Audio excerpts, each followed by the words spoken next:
Welcome to this episode of Destination Durham, linking our past, exploring our future. I'm Alicia Fonash-Willette. On this episode of Destination Durham, we will explore how the entertainment for the Durham Fair comes together. We'll listen to two musical groups which played at this past fair and talk to Wendy Manemeit, coordinator of Durham Fair Entertainment. Hi, Wendy. Hi, Thanks for Alicia. joining us today. Thank you for having me, and thank you to the Valley Shore Community Television. I'm very happy to be here. Well, we're happy to have you. So, Wendy, how long have you been involved with the fair? Pretty much all my life. I've been in entertainment about 27 years and coordinator for the last 20. So That is it's been a big commitment. Yes. And what exactly does the coordinator of entertainment do? The coordinator is just that. It coordinates all the different stages and the different acts that we have, whether it's animal acts or musical acts. There are a lot of things that go into entertainment, whether it's hiring a stage or lights, sound, tickets, and a coordinator makes sure that all the things are done properly and within the right time period. Now, how many volunteers, like how many people are on your staff to help you out with this? There's about 80 volunteers in the entertainment department. Wow. That encompasses center stage, green stage, kids place, motorized events, and of course the main stage. So there's a lot on your plate, a lot of moving parts. Yes, there is. For that position. So we'll get right to the nitty gritty. How do you book the talent? Well, booking the local talent is easy. The Durham Fair, we're lucky that the Durham Fair has a reputation that everybody would like to play for that many people in one spot. So the local talent is picked by committee. The main stage entertainment, which is what draws people from all over New England, is selected by us, but through our agent, which is in Nashville. The agent that we deal with is through Variety Attractions, and he's been our agent for about 15 years. So we give him a list of a couple hundred people that we're interested each year, and we, through a series of conversations back and forth for quite a few months, narrow it down, which would be a good fit financially, a good fit for our fair, which is outdoors and in New England. Right. And you know, there are artists that would rather play inside. So we narrow it down and end up with our choices. That's great. And by the way, our agent that we use actually won Agent of the Year for the Academy of Country Music Awards a few years ago. Oh, that's so we're wonderful. very lucky to have a good company. So you're in good hands. We're in very good hands. That's great. So how much does the success of the fair play in part on how you picked your acts for the main stage? The success of the prior fair is probably more important to what we do in the future as a fair in whole, in aggregate, because you have your bills to pay and then you know what you have to invest for the next year. And we have infrastructure that we like to invest in, so it's not always going to the next year's act. So we try to pick something that's financially responsible to continuing our fair in the future. Right, because you've had some pretty big names, like Yeah. you've had Blake Shelton. Yeah, we've had Blake Shelton came, I think, in 2007. The first year he came, it rained, and he came back the next year, which was really nice of him, and kept his price where we wanted it. Right. But really, we take a look at our bulk of money that we have to spend, and we look at what artist is available to us in September. If it makes sense to go 2 major acts, 2 nights for the weekend, then that's what we'll do. If we find artists that we think will be a good draw, then we'll go 3 nights. So it depends on who's available and what we have to spend. Right, because you did change up your schedule a little bit. Yes, we you only did a Friday and a Saturday and not a big act on Sunday. Exactly. We'd ideally like to have acts Friday, Saturday, and Sunday. But if you look at what's available and you don't think it's going to be a big enough draw for what we're spending and all the technical requirements, Right.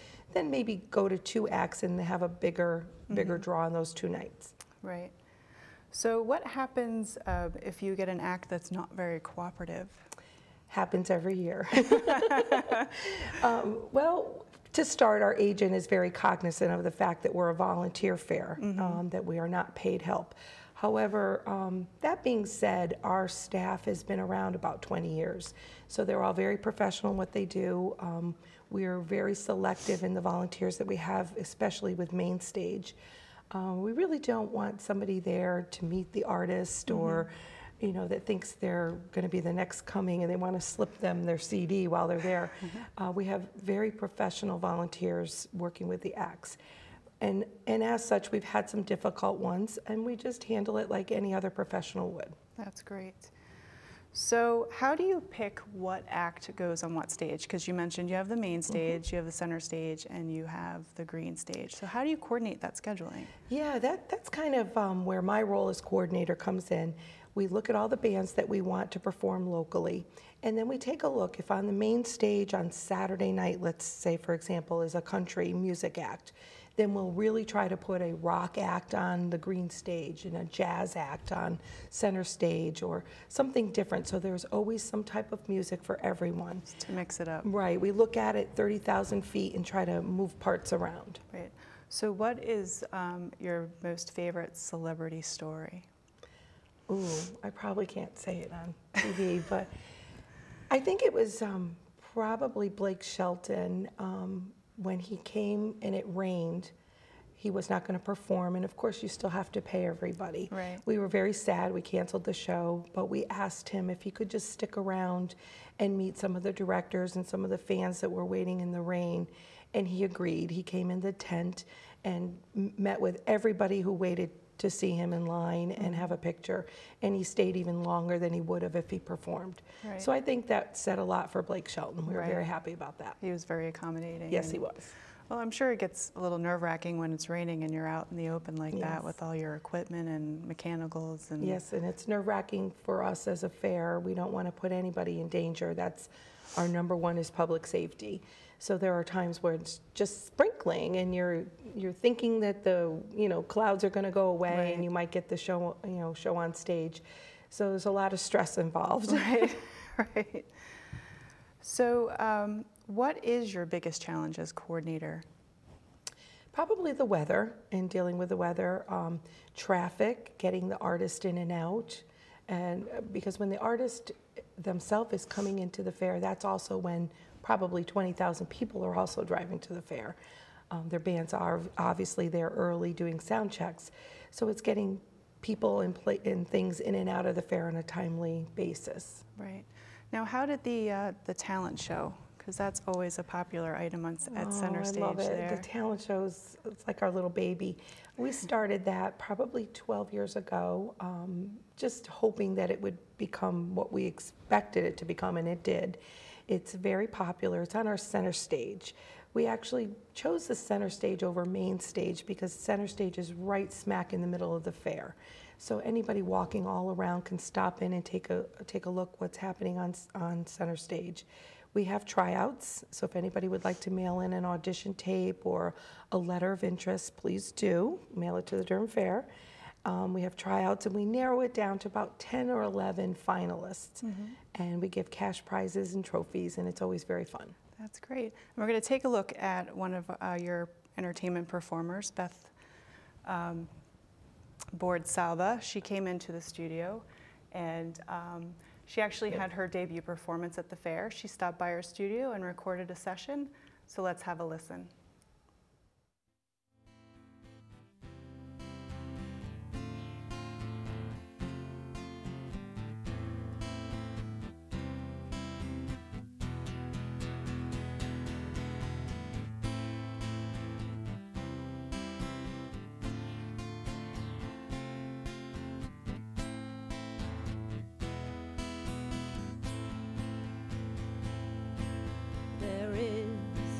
A house in New Orleans they call the rising sun. It's been a ruin of many a poor boy, and God, I know I'm the one. My mother, she was a tailor. She sewed my new blue jeans. My father, he was a gambling man down in New Orleans.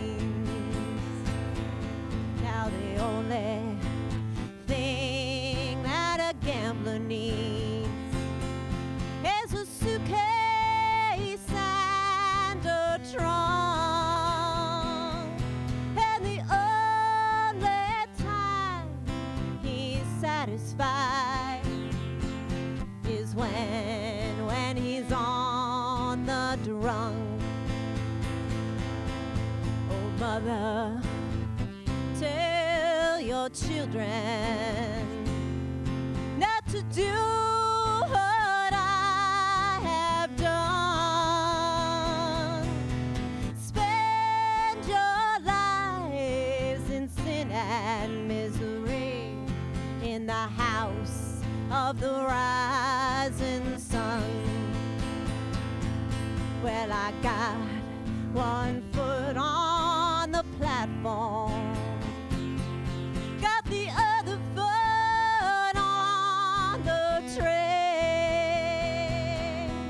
I'm going back to New Orleans, to wear that ball and chain. Well, there is a house in New Orleans they call the Rising Sun. It's been the ruin of many a poor boy, and God, I know I'm one. And God, I know I'm the one.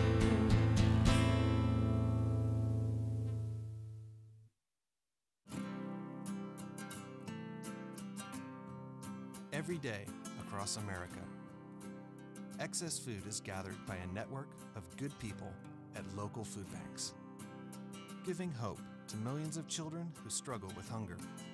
They've earned their wings, and you can too.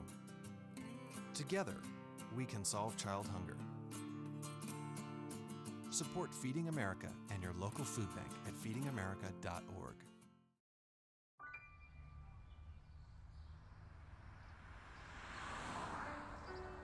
It's harder whenever there's a bigger group.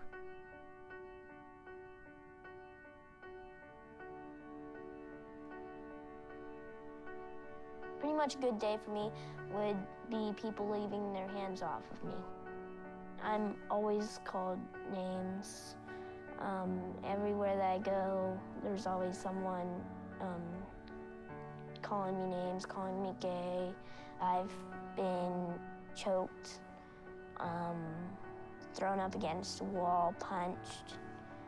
Nobody's ever tried to help me.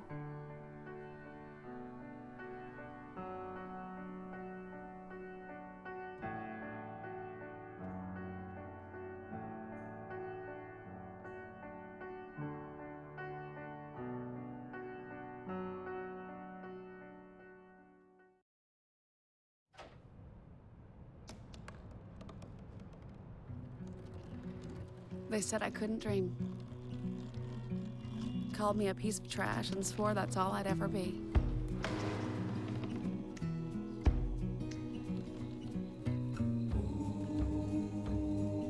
Said a bottle couldn't see the ocean.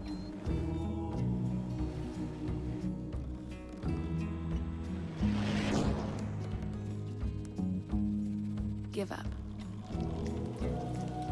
Go back to the dumpster.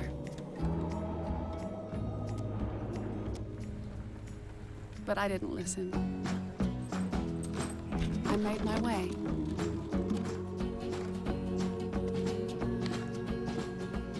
And now, I am what I've always wanted to be.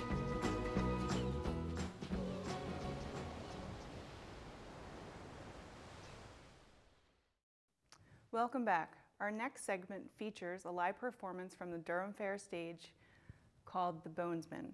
You may recognize the drummer. He is a Durham resident, Joe Cipollina. Let's take a look.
Bonesmen for that great performance on the green stage at this past Durham Fair.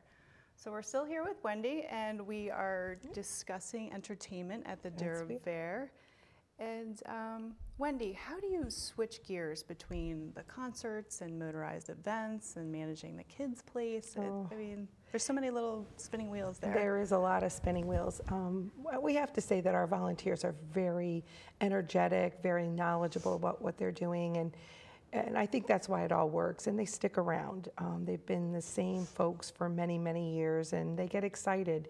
Even the day after the fair ends, we're looking towards the next year as we are right now.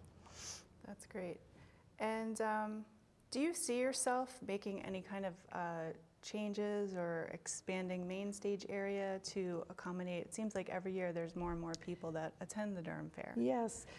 Every year we as an executive board and as a board of directors take a look at what we can do better. I do know for next year we're going to re-bowl, is what we're calling it, the seating area of the main stage to make it more accommodating to fit the many fans who come to watch the main stage shows. We are taking a look at the popularity of Kids Place as that area is expanding. They have their own stage and their own games. It's free from the Durham Fair. Right. That area has exploded, so we're looking to see if there's an area of the fair where we can put that it can even expand even more. I must say, as a parent, that's a wonderful place because it's nice that it's confined and the kids can run around, they can play with their bubbles, they can watch the entertainment that's there. It's and really we're very lucky to have the help of the Girl Scouts and the Boy Scouts in the fair. They take part in earning a badge by helping the kids with the games.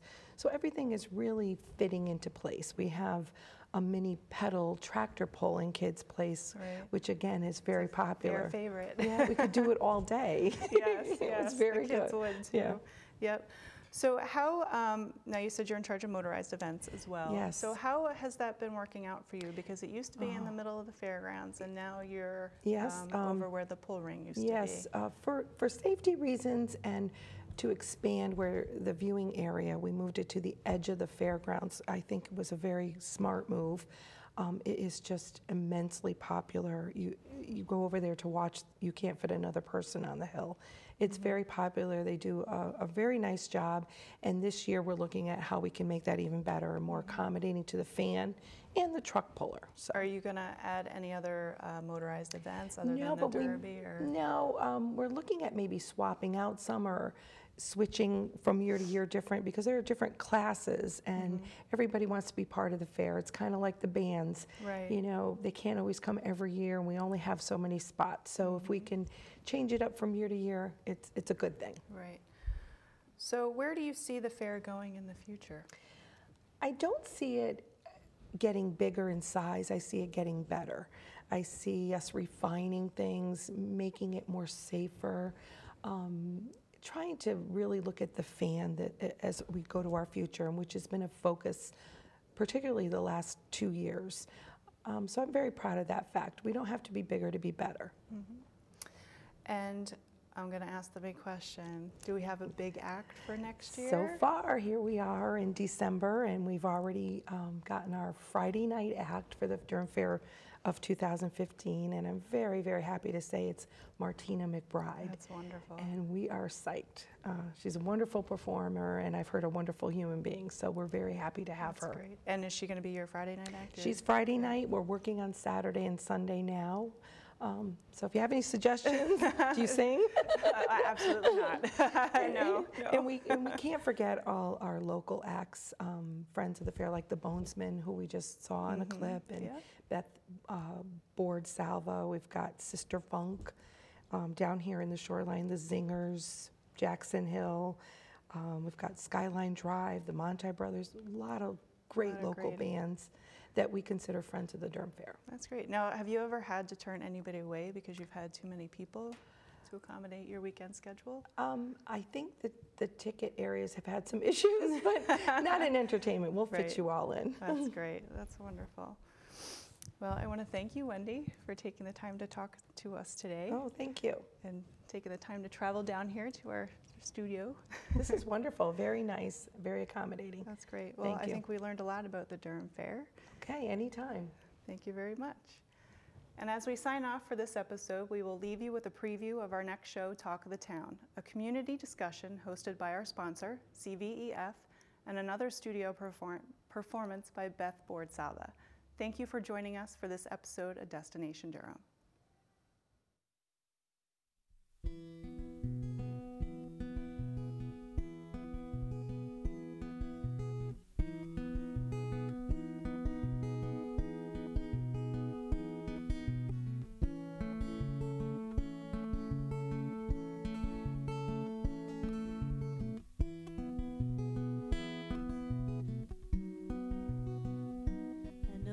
Say you can't come home again. I just had to come back one last time. Ma'am, I know you don't know me from Adam, but these handprints on the front steps are mine.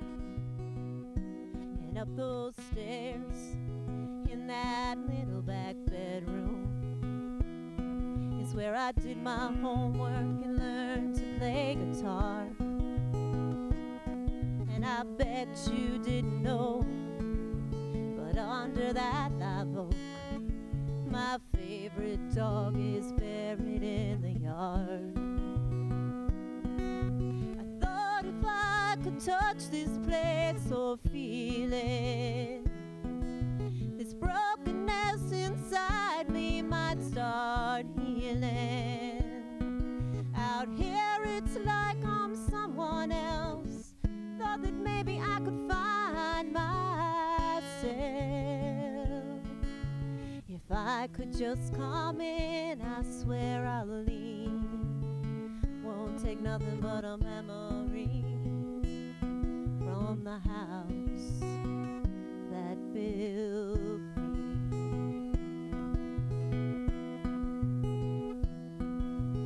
Mama cut out pictures of houses for years, from Better Home and Garden magazines. Plans were drawn, concrete poured, nail by nail and board by board. Daddy gave life to Mama's dream. I thought if I could touch this place or feel it, this brokenness inside me would start healing. Out here it's like I'm someone else. Thought that maybe I could find myself. If I could just come in, I swear I'll leave. It won't take nothing but a memory of the house that built me.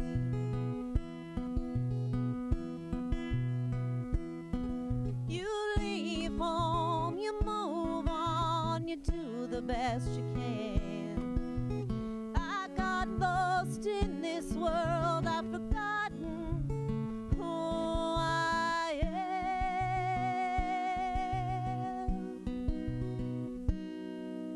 I thought if I could touch this place or feel it, this brokenness inside me would start healing. Out here it's like I'm someone else. Thought that maybe I could find myself. If I could just come in, I swear I'll leave. Won't take nothing but a memory from the house that built me.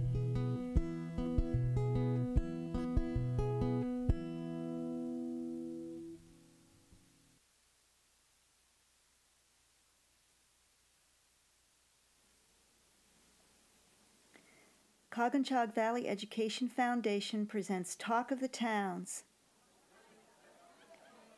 A large crowd gathered, it was a full house, and people were excited to see the speakers that CVEF had put together for an exciting evening.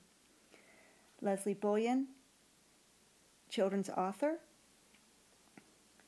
Colleen Manasseh Darnell and John Coleman Darnell, Egyptologists. Andrew Taylor, Assistant Professor of Emergency Medicine at Yale University, and Joop Verkamp, world-renowned volcanologists. These are folks from our town, watched by folks from our town, and it was a wonderful evening. Stay tuned.